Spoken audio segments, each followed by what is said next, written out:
Allez, comme promis, on parle maintenant de Pierre Papier avec ce À l'affiche et Sofidy qui est aujourd'hui à l'affiche avec nous, son directeur général délégué, Jérôme Rumler. Jérôme, bonjour. Bonjour Jean-François. Alors, vous faites partie des historiques de Sofidy puisque vous êtes arrivé dans cette maison en 2005. Alors, parlons un peu d'histoire.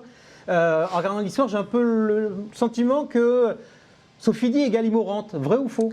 Sofidy égale Immorente, c'est vrai que ce n'est pas la première fois que je l'entends. Je dirais d'abord que c'est devenu assez grandement faux au fil du temps, mais Sofidy égale Immorente, c'est d'abord une fierté. Immorente, c'est une SCPI de 3,7 milliards, c'est une SCPI très diversifiée, toute classe d'actifs, toute géographie. C'est une SCPI dont on est très fier des performances depuis sa création, il y a un peu plus d'une trentaine d'années. C'est 9,5% de TRI moyen sur cette période. Donc c'est d'abord une grande fierté.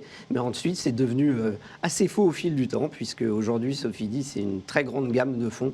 On gère plus d'une quinzaine de fonds désormais. Alors, je vais quand même vous faire réagir sur ce que vous m'avez dit. Vous m'avez dit que c'était une diversifiée. Et j'ai effectivement vérifié en allant sur le truc, c'est bien une diversifiée. Dans mon esprit, c'était du commerce. C'est plus du commerce ? Alors, Sofidy, Immorente égale commerce, c'est une vieille histoire, on va dire. Ça a été vrai pendant la première partie de la vie d'Immorente. Ça fait près d'une quinzaine d'années qu'Immorente investit désormais de manière complètement diversifiée.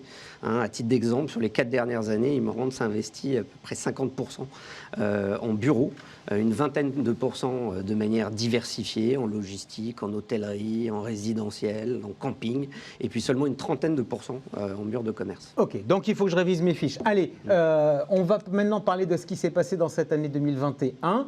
On parlera tout à l'heure de 2022. Juste si on regarde la collecte, ça s'est passé comment? Parce que vous avez en fait plein de types de produits. Vous avez des SCPI, vous avez des SCI, vous avez des OPCI, vous avez des fonds d'immobilier à côté, grosso modo. C'est vrai qu'on a une gamme extrêmement diversifiée. Si on prend l'ensemble des fonds gérés par Sofidy, c'est une collecte en 2021, une collecte nette de près de 700 millions d'euros.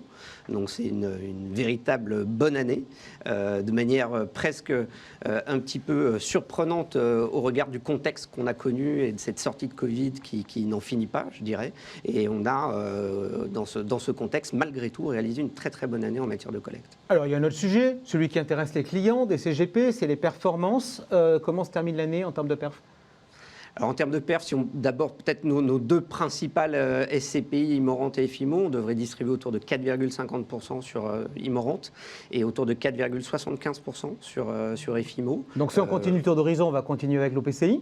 Avec l'OPCI grand public, Sofidy Pierre Europe, on devrait atteindre près de 6,4% de performance globale, la coupon investi cette année.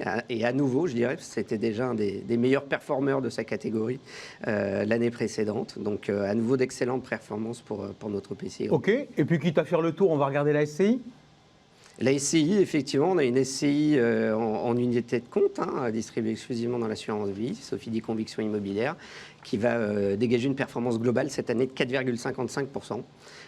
Et là aussi, je pense que ça va être un des premiers de sa catégorie. Alors j'ai noté 700 millions de collectes. Si on regarde un peu les dynamiques, quels sont les produits qui fonctionnent le mieux? Alors on a lancé en cours d'année 2021 une nouvelle SCPI, Sofidy Europe Invest. On a lancé ça à peu près l'été 2021.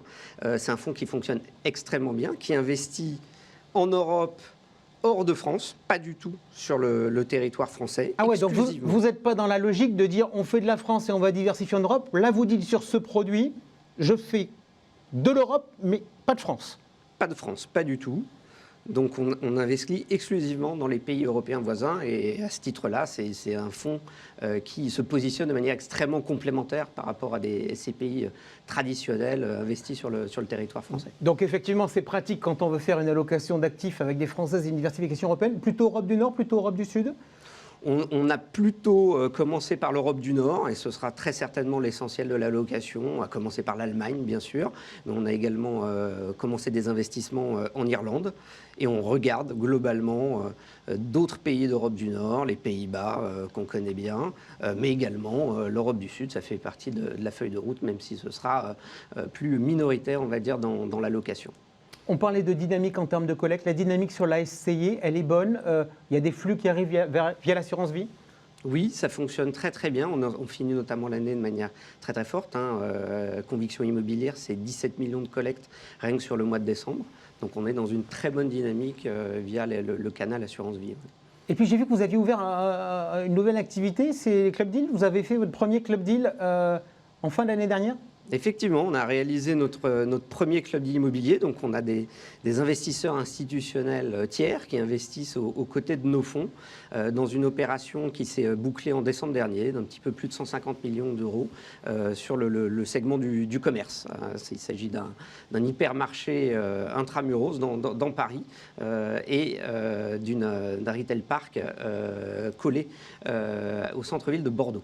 Allez, je ferme la parenthèse de 2021. On s'intéresse maintenant à 2022 avec finalement une question relativement simple. On parlait tout à l'heure pendant notre débat de l'impact de l'inflation sur les marchés financiers. Est-ce que l'inflation va être favorable aux SCPI? Et aujourd'hui, quels sont un peu vos objectifs en termes de distribution, notamment sur les SCPI? Est-ce qu'on va être en hausse, stable ou en baisse par rapport à 2021? Alors, pour ce qui est de l'inflation, je dirais, l'inflation en tant que telle, ce n'est pas quelque chose de négatif pour les SCPI. Je pense qu'on a tous en tête que les beaux professionnels, les beaux commerciaux sont eux-mêmes indexés et donc en substance suivent les phénomènes d'inflation. On s'attend tous aussi à une inflation qui ne s'installe pas durablement dans les niveaux qu'elle connaît aujourd'hui, un peu un phénomène de boss, je dirais. Donc on risque de retomber sur des niveaux plutôt plus raisonnables et qui en tant que tels ne sont pas mauvais pour nos SCPI. En termes de distribution, on s'attend à des niveaux de distribution et de rendement globalement immobilier relativement stables sur l'exercice 2022. Il va y avoir une question qui se pose avec la hausse des taux. C'est pour tous les gens qui veulent faire du financement à crédit. On sent que la fenêtre est peut-être en train de commencer à se refermer. Et puis on sait tous qu'il y avait eu un problème auparavant. C'était la disparition du crédit foncier qui fait qu'il y avait plein de gens qui voulaient travailler avec des sociétés de gestion indépendantes et qui n'arrivaient pas à trouver des financements ensemble, en face. Vous avez des solutions pour faire ça ? Alors effectivement, on a lancé au cours de l'année 2021 notre propre solution de financement de l'acquisition de parts de SCPI.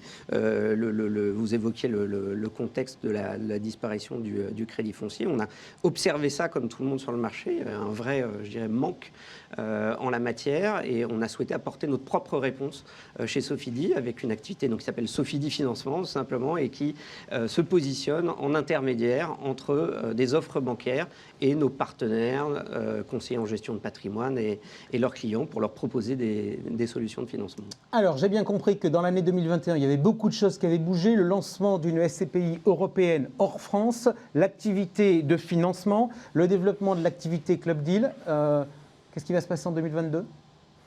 En 2022, alors, on poursuit et on développe tout ça. Je dirais qu'il y a quelque chose qui est assez notable. C'est notre démarche environnementale et durable, donc notre démarche ESG.